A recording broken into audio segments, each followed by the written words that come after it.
Hi, welcome back to Sidelbia Snippets. I'm Sidelbia, and this is the show where I take you through snippets of music history. Today we'll be talking about music in video games, and we have an amazing guest for this episode. It is the esports journalist and a very close friend of mine, Nick Geracie. But before we get to that discussion, I'm Sidelbia.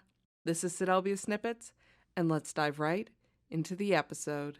So for those of you who might be wondering why I'm looking over to my right, it's because I do have my notes and everything to my right on a monitor. So that's why. And this only applies to people who are watching on YouTube. Otherwise, you guys are all good. But yes, we are talking about music in video games today. And before we even get into the history of that, I think it's very important that we discuss why it's important. And that is because video games as a form of entertainment have not been always taken seriously, especially not to the same prestige as we see cinema or live theater today.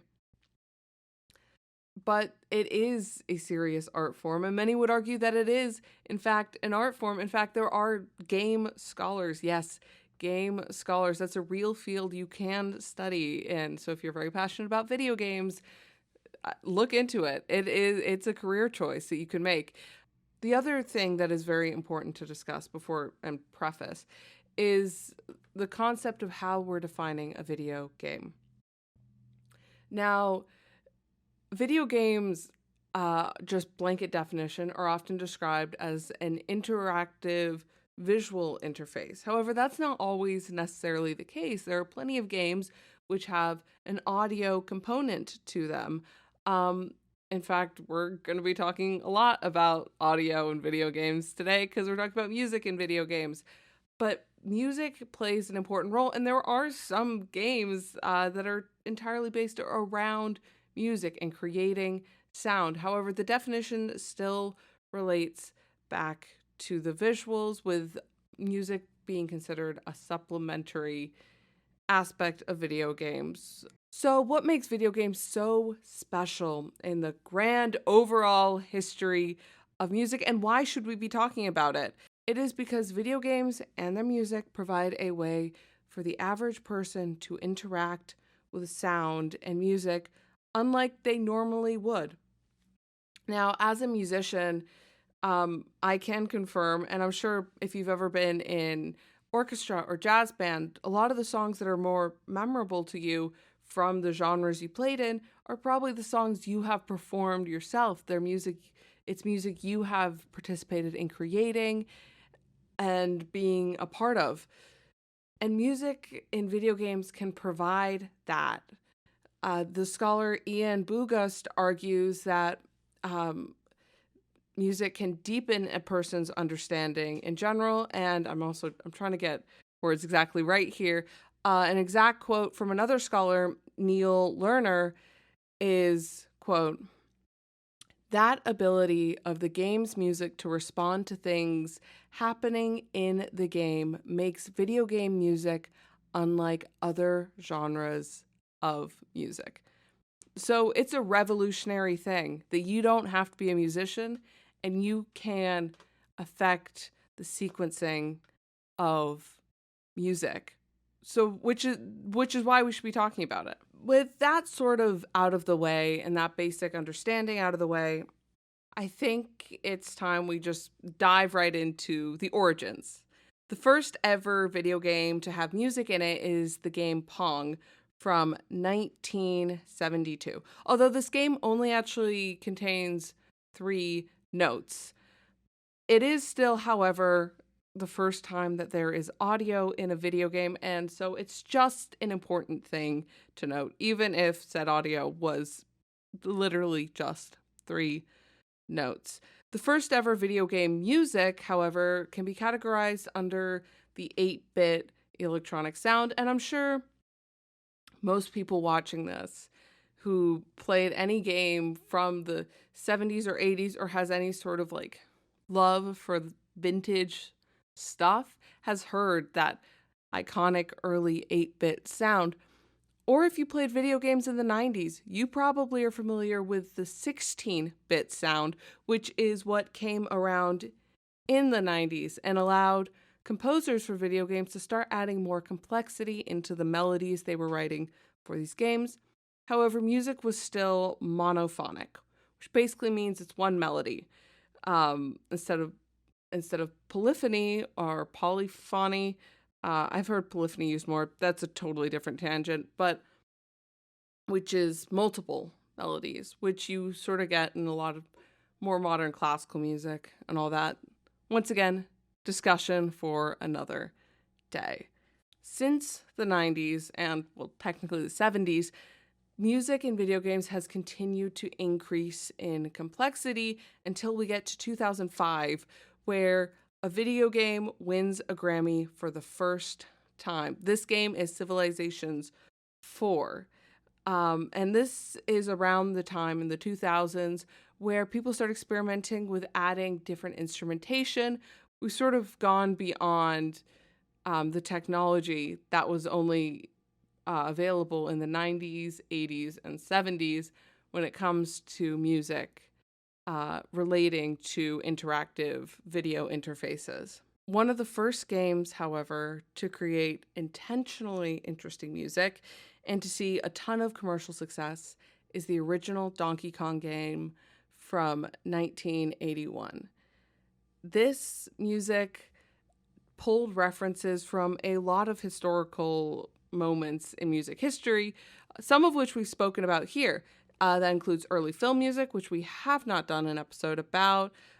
Ragtime, we've done 2 episodes relating to jazz. We haven't done ragtime yet, but it is part of the evolution of jazz, and also the sounds of Tin Pan Alley, which we did talk about in our singer-songwriter episode. It also was one of the first games to use musical tonal cues to signal a shift or tonal shift in the game. In other words, the music wasn't just there for fun sound effects or general background noise, it was a part of the storytelling.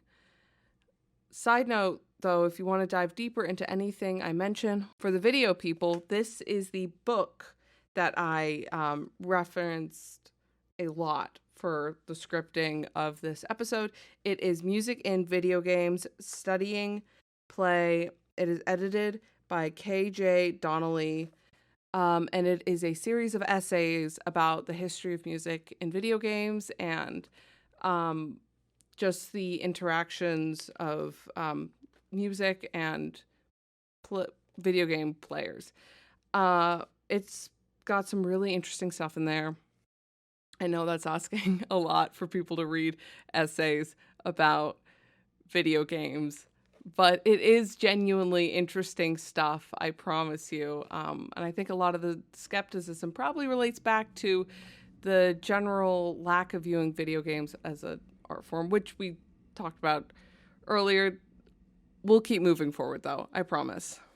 Obviously, it's important to mention the Mario music, because that is sort of one of the first memorable melodies to come from a video game. And I'm sure all of us know the Mario music. I don't even think you have to have played the Mario games to know the music, but Nintendo doesn't stop there in how they have revolutionized music in video games. The other game that is really important to mention is The Legend of Zelda first few games. So that is the one from 2003, The Wind Waker, and the book also talks about Skyward Sword from 2011. And why these are important is The Legend of Zelda introduces music in a new way that is commonly seen in many video games. The one I play the most that I notice it in is Minecraft, and that is environmental music. Now, of course, in film and cinema, there is music that plays over when they show a big shot of landscape. But the difference between video game environmental music is that it is the music that plays as you, the character, you, the player, explore and go through the environment. What would the environment sound like if you were genuinely in this world. And what makes The Legend of Zelda so interesting was that there is the characters can play instruments. So some of the environmental sound is literally music coming from the video game characters themselves. And this is a revolutionary thing in music history in general. The idea of putting sound to like what is supposed to be the equivalent of a real life walkthrough of an area and creating music that exists within a fantasy world that you are consuming in a real sense. I don't know if I'm explaining this well, but I hope um I hope you understand what I'm trying to say. Anyways, we discuss so much more about all this and some more iconic video games that you should definitely know the names of if you want to learn more about music and video games with Nick. And I think it's time that we jump over to that discussion.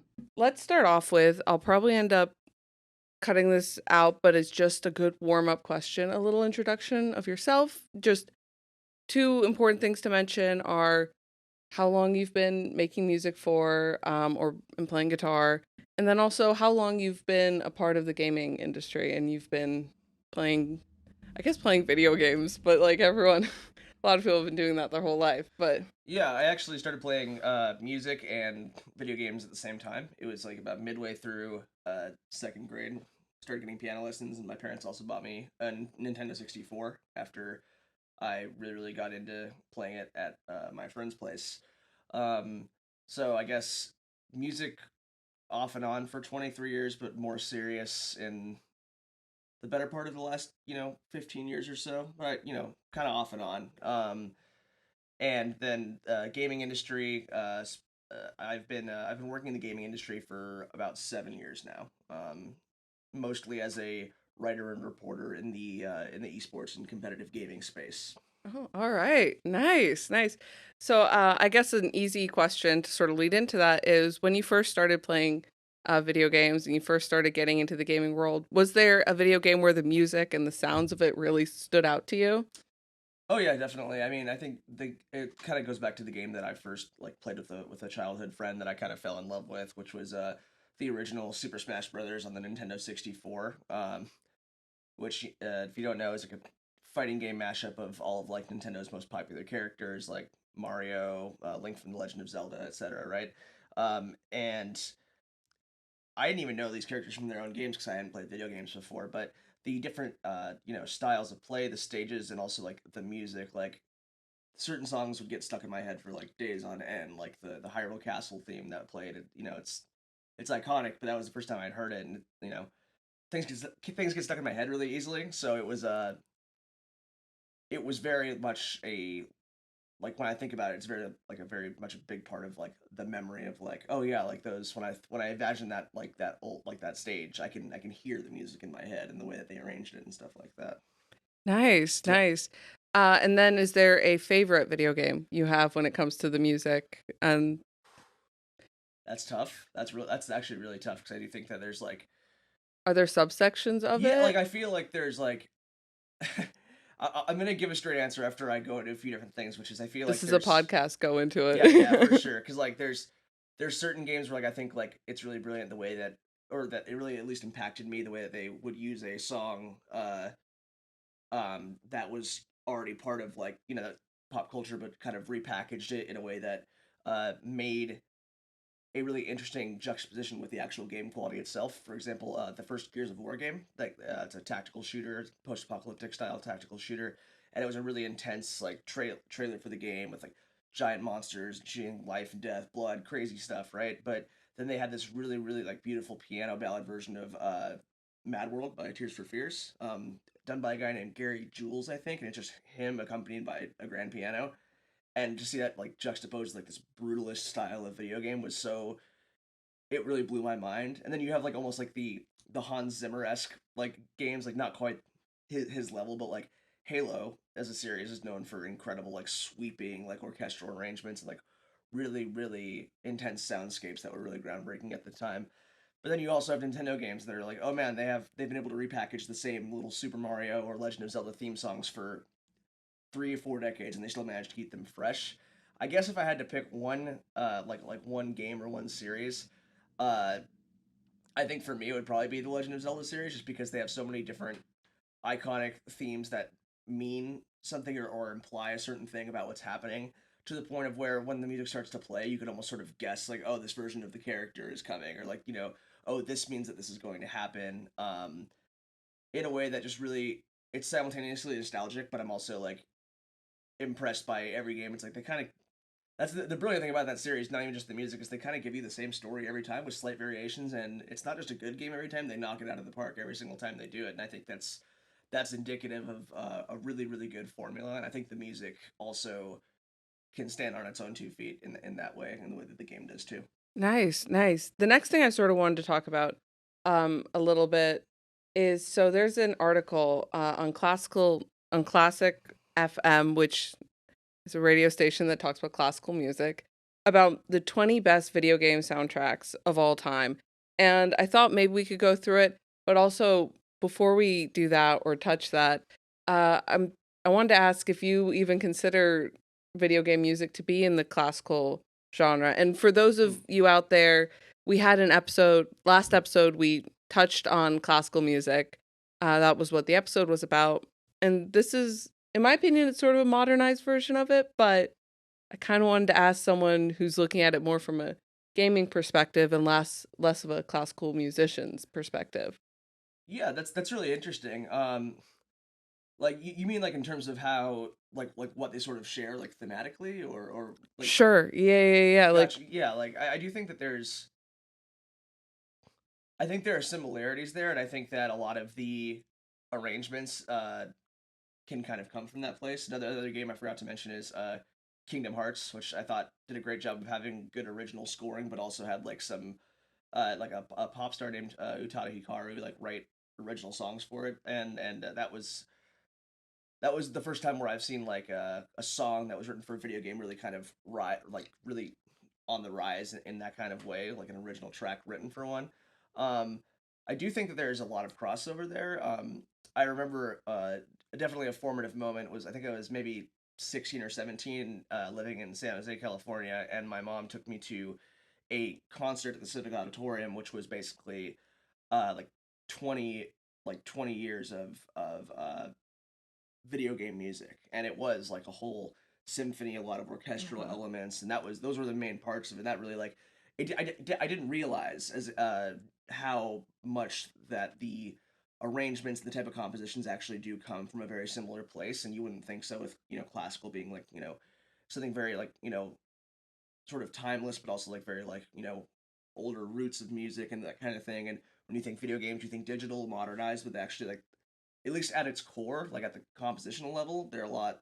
There are a lot of similarities, definitely. And I think was it Final Fantasy that had like opera in it back Yep. in, Yeah. yeah. There's an iconic. I mean, they have Final Fantasy has some incredible music too. It's Uh, a lot of the games you've mentioned have oh, been on good. this list. Glad I'm on track. But they have there's one of the other like most iconic video game songs, I think, is in Final Fantasy VII. The antagonist Sephiroth has a theme song called One Winged Angel, and it's very orchestral. Like like there's drums that we're not like it's not a drum set. There's these big timpanis. It's like a big giant band of like horns and trumpets and strings and all this stuff, and then like a super like ominous sounding choir with these like really like high punctuations just like across this arrangement, just like percussiveness, just like it's like that. It's like, oh my god, Mhm. this is so intense, and like not something I would ever have associated with a video game beforehand. So uh yeah, they definitely are a great example of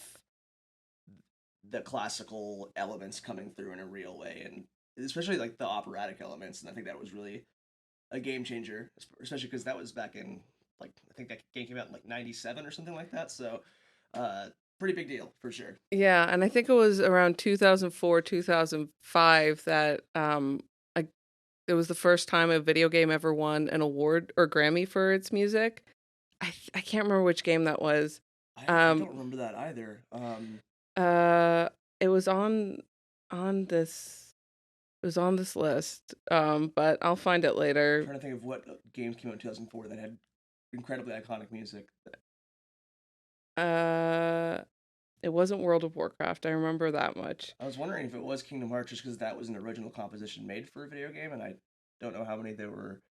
It Uh, might have been one of the oh, it was Civilizations like 4 or something like that. oh, really? Yeah. Interesting. Yeah. Interesting. I've Huh. never played it. I don't know if you have. I have a few friends who are like massive Civ heads. I never got into it, but it's like that. I mean, it's a classic for a reason. I You mean, see, I've never even heard the term civ heads before, so I don't that's know if that's a term, honestly. I just know that they refer to it as Civ. When I was covering an event in New York last year, I stayed with a good friend of mine in Jersey City, and more often than not, when I was gone or like sleeping, she was just playing Civ.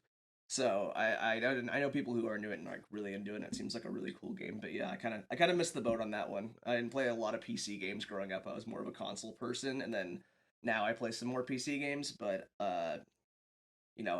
never really got into that to like the history buff stuff as much like that. I mean, and console games is where a lot of the early music history comes from, with like 8-bit music and like 16-bit Right. music. Did you play any of the sort of early arcade games? I mean, they were popular like in the 90s, so it's a little, but Yeah, I mean, so it's a good question. I that Playing at my friend's house on Nintendo 64 was really my first introduction to video games. Like even I can't even recall really being like going to an arcade before that or anything like that. You know, I didn't have any. I'm an only child. I didn't have any older siblings to kind of introduce me to that. Obviously, my parents weren't gamers, right? So, um, I didn't really. I guess it depends on. I guess it's still probably it's a lot of the games I grew up on are probably considered retro nowadays, right? But as far as like the original, we're talking like NES, Super Nintendo. I've gone back and played some of those now, and I've had the opportunity to, and a lot of them still definitely hold up. Or they've like made like versions of like, oh, this game came out on Super Nintendo in 1989, and now you can play it on your Game Boy Advance in 2001 or whatever.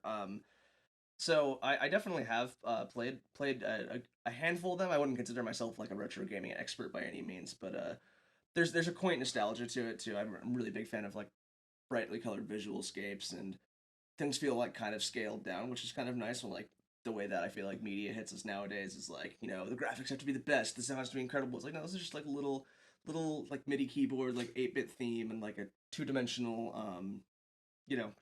side-scrolling game. Like when I first played the original Sonic the Hedgehog, which came out a year before I was born, but then it was released on part of like I forget what it was called, but it was like I think it was called Sonic Mega Collection on the Nintendo GameCube, and it was just a like a just a it was a full game, but instead of a game in itself, it was just an anthology of like 10 of like the most iconic original Sonic titles. oh And wow. so that was like kind of like a sampler of me getting to like play a bunch of older style games, and that was like, oh, okay, I get it.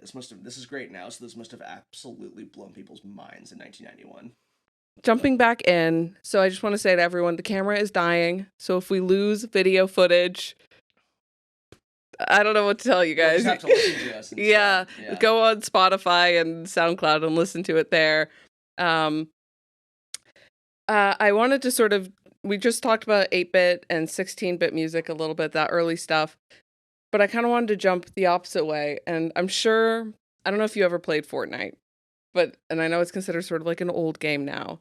Um, Please don't say that. That's horrible. it's That true. game came out last week to me still, you know? I nanny 13-year-olds sometimes, and it's, yeah, It in came the out in world. 2017, which is crazy. I'm like, there's no way. That's a new game. It's not a new game.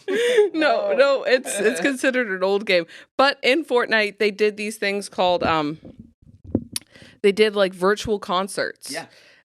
And I feel like that's, in my mind, that's the total opposite of the early video game music, in that it's taking, originally that 16 8-bit music was so like sort of simple and just basic melodies, and now they're doing entire virtual concerts that you can attend to. And I Right. just wanted to know what your thoughts are on that. Do you even consider that part of the video game world, or is that just sort of a visual spectacle? That's a great question. I absolutely do. I think it's fascinating, honestly, because I really see it as a like just a reverse, like a subversion of like okay, think about what a music score in any kind of visual medium, movie, whatever it's supposed to do. It's supposed to help set the tone, set the stage. So hey, you're here, here's music, right? You're playing a level, here's music. That's what makes certain music levels like excuse me, music from certain gaming levels iconic, is that like when you hear that first few notes, you know, oh man, I can see that in my head. Like Green Hill Zone, the first map in Sonic the Hedgehog, that the first level that you play, it's like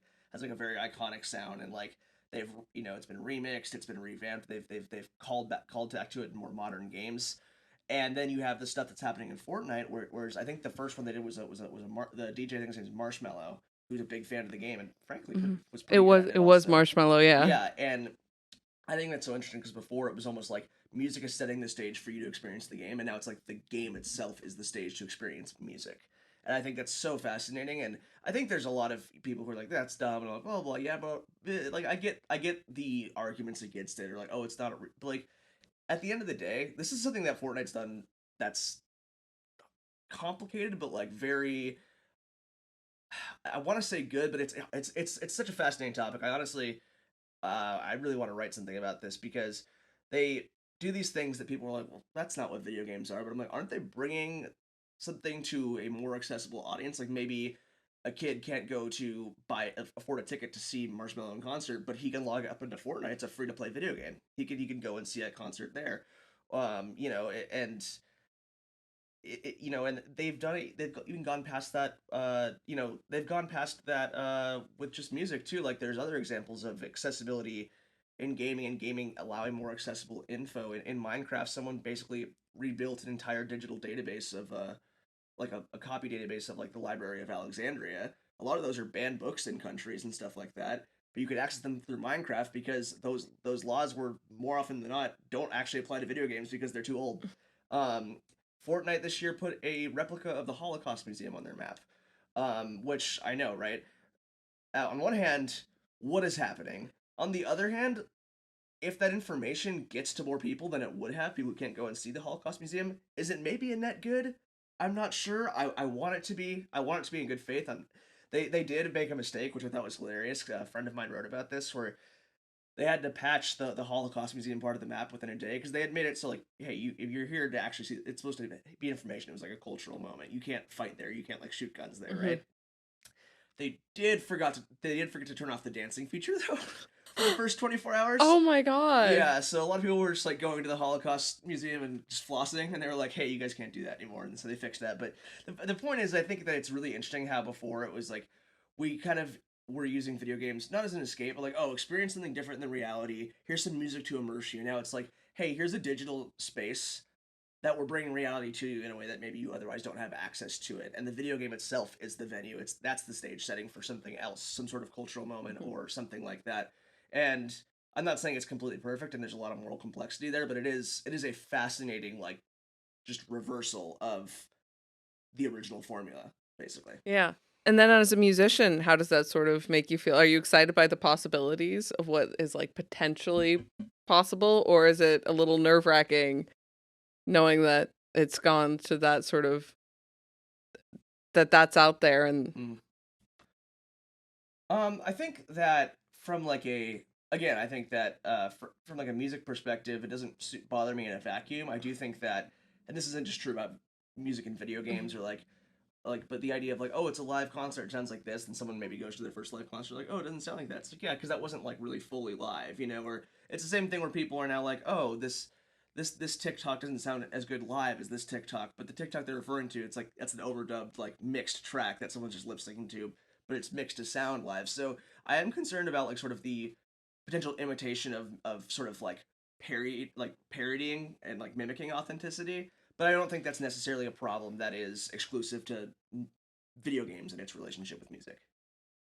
and then we're sort of getting to the second half or like last half of the podcast, and I Sure. would love to ask if you had any advice for someone who's getting into the professional world of gaming and maybe wants to be also a professional musician. If there was a young kid who wants to follow in the footsteps that you have, the path that you have created, what's maybe some advice you would give for either industries or both? I think there's one. It's tough because they are like, while they are similar, like there's actually a lot of crossover in like a lot of my esports friends like are music people or like former musicians or current musicians. I do think the one thing that I can see that ties the two together is they're both very, very passion driven, but also like on an economic level, both very volatile industries, and not even outside of economic volatility. There's a lot of factors outside of your control. So I think if you have a strong passion for either of these things, I think you need to believe in what you're doing to the point of where, regardless of how many views you might get on something, or how you may feel about yourself, even if you can trace something back to be like, the work I'm doing is important, even if it makes a difference to one person, this is important, or even if it's just important to you and you Hmm. think it's enriching, think about what the work is actually serving. The reason, I mean, esports is a very tough industry, for example, and especially right now. The reason why I still persevere is not because it strokes my ego or because it makes a lot of money. That's definitely not the case, but it's because esports gave me a space where I felt like I belonged in a way that I never had. Um, Even in music to an extent. And my motivation for the work that I do in that space is to, like, if I can contribute to something that gave me solace in a bad time in my life, if I can contribute to doing that for even just one person, you know, then that's worth it. And telling the stories and helping tell the stories that have inspired me to do what I do is definitely something that I want to try to continue. So I think you have to make it about, obviously you have to be passionate, because like if you're not, like if you're like, I'd rather do something else, maybe it's like, maybe choose that thing, 'cause it's probably gonna be more stable, and it's gonna be a lot less, like, difficult in a lot of ways. But if it's what you love to do and you understand the importance of it, and you understand how, no matter what's happening around you, that you can contribute to that in a way that you feel is meaningful, I think that make that your bedrock, come back to that. That'll keep you going through the hardest times for sure. And then, final question, is there anything you'd like to shout out or promote? I know that Ruby Lane and the Wicked Divine have an album they're working on, and Yes, yes.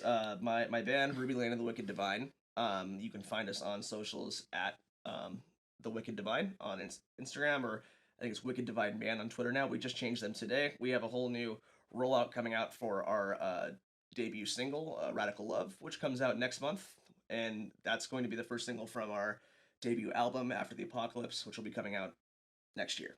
Outside of that, you can find, if you're more into gaming and stuff, you can find my esports work on. You can follow me on Twitter at Nick Geracie. It's just my full name. I'm sure that'll be somewhere. Uh, and my portfolio link is there and all of that. And I'm always happy to talk about this stuff, especially with like-minded, passionate individuals. Or if you're someone starting out and want some advice, like, my door is always open. I'm always here to help people get started and pay it forward there. So and last shout out, thank you for having me on. I really, really appreciate it. well, thank you for coming on, and thanks for dealing with all of this. And I hope you like the sticker, which is something I I've do. mentioned, I do. It's a very but cool sticker. yeah. So there we go. That's it. We're Awesome. done. Realized I totally almost forgot to record an outro. Thank you so much for coming on the episode, Nick. I hope you guys enjoyed that conversation. I had a lot of fun recording it. Sorry about the technical camera difficulties. I am still learning how to use this. I promise the audio is still good. It's just a matter of figuring out technology that I'm unfamiliar with. Speaking of audio, I have a new show coming out next Friday that will sort of interweave itself between these episodes. It's totally bonus content, but it's really interesting bonus content. It's called Sedelbia Snaps, and it will basically be an unscripted series of however long length, where I'll bring on guests. Some will be friends, some will be family, some will be interesting musicians that I don't want to confine to the short interviews and discussions we have for these episodes, because I really do try to keep these episodes short. The first one is coming out, and it is with Claire, who was on a previous episode where we talked about classical music, and her friend, and now my friend, Joe. We talk about some really interesting stuff. He actually used to, or maybe he still does, play music with Black Flag. So they have some awesome stories to tell about themselves. So definitely, definitely go check out that. It will be on Spotify exclusively, and it will be audio only. to start off with, and then depending on how well that does, we will start rolling it out to other platforms, and maybe also adding video onto that. But there's only so much I can handle, so we're doing like a soft launch, I guess is one way to put it. Please go follow Nick on all social media platforms. You can also find me on social media. You can find me on Instagram, Twitter, or I guess it's called X now. Subscribe to the YouTube channel. Follow me on Spotify. Like, review, leave a comment. And see you in the next episode. And happy Halloween, because this episode will be coming out in October. So, bye.